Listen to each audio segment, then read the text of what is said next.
오늘 우리에게 주시는 하나님의 말씀은 로마서 5장 8절입니다.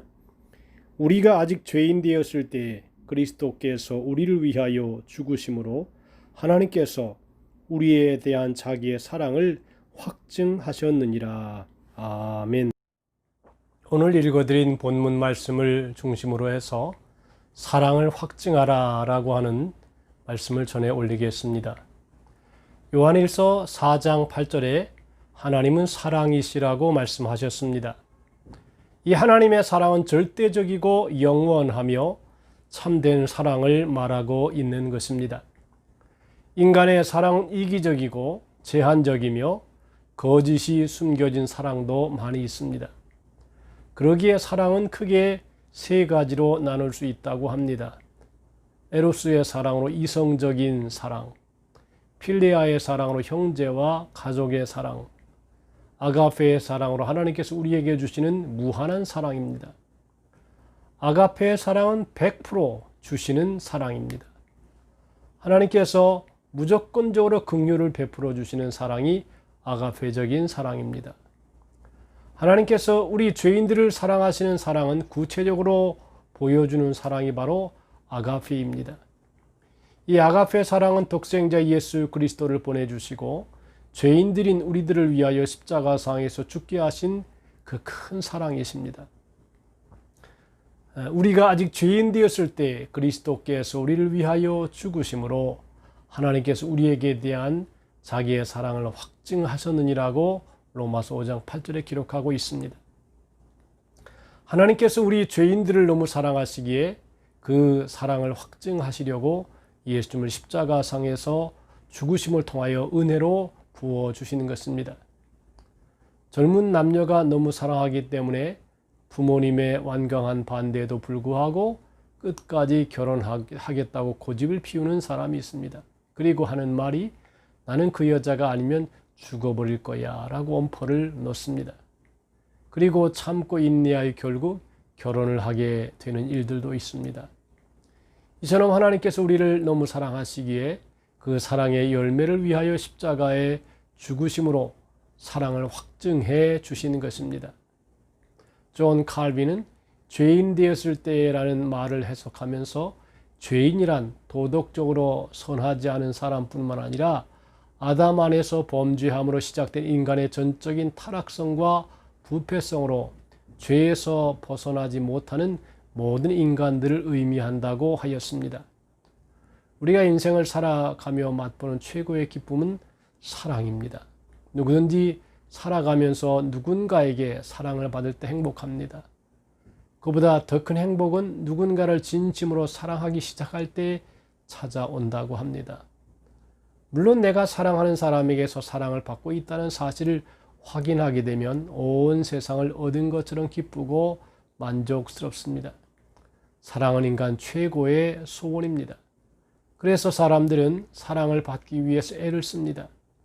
외모를 가꾸기도 하고 재능을 갈고 닦으며 능력을 과시하는 것도 사랑받고자 노력하는 것의 일환이라고 할 수 있습니다. 반면에 사람들은 사랑을 잃어버리게 될까 봐 또 두려워합니다. 그리고 보다 많은 사람들에게 사랑을 받으려고 하고 살아가고 있습니다. 가정에서는 가족들에게 사랑을 받고 싶어 하고 학교에서는 선생님과 친구들에게 사랑을 듬뿍 받고 싶어 합니다. 직장에서는 상사와 동료들에게 사랑을 받고 싶어 하고 교회에서는 목회자와 지체들에게 사랑을 받고 싶어 합니다.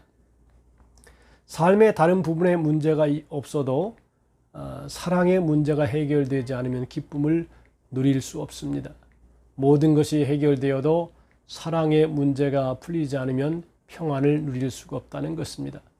왜냐하면 사랑이 우리의 삶에서 가장 중요한 자리를 차지하기 때문입니다. 사랑의 하나님께서 우리를 지으실 때에 사랑을 주고받으며 살아가도록 창조하셨기 때문입니다. 하나님의 사랑의 세 가지 측면을 오늘 성경을 통해서 보면 우리가 연약할 때의 그 사랑을 나타내셨다고 증거하고 있습니다. 로마서 5장 6절에 우리가 아직 연약할 때에 기약대로 그리스도께서 경건치 않은 자를 위하여 죽으셨도다 했습니다. 여기서 연약할 때라는 말은 불신앙 가운데 있으면서 육체의 정욕을 따라 행하던 때를 가르칩니다. 우리에게 나타난 하나님의 사랑은 우리가 그리스도를 믿고 구주로 영접할 때부터가 아니라 그것보다 훨씬 더 전에 우리가 불신자로서 하나님을 모른다고 하며 세상을 쫓아다닐 때에도 여전히 우리를 사랑하셨다는 뜻입니다. 우리가 죄인 되었을 때도 그 사랑을 나타내셨다고 증거하고 있습니다. 우리가 아직 죄인 되었을 때 그리스도께서 우리를 위해 죽으심으로 하나님께서 우리에게 대한 자기의 사랑을 확증하셨다고 했습니다. 죄인 되었을 때라고 하는 것은 연약할 때 모습에 대한 구체적인 표현이라고 할 수 있습니다.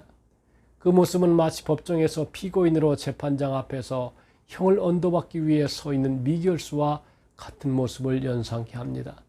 아무도 그를 도와줄 수가 없습니다. 이제 그에게 남은 것은 재판장의 형 언도만 남아 있습니다. 절망적인 상황에서 하나님이 말씀하십니다. 그리고 이렇게 말씀합니다. 사람들은 너를 죄인이라고 욕하고 비난하지만 이제부터 너는 죄인이 아니야.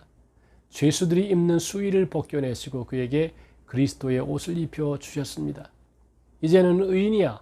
그 자리에서 그의 사랑을 확증해 주시는 것입니다.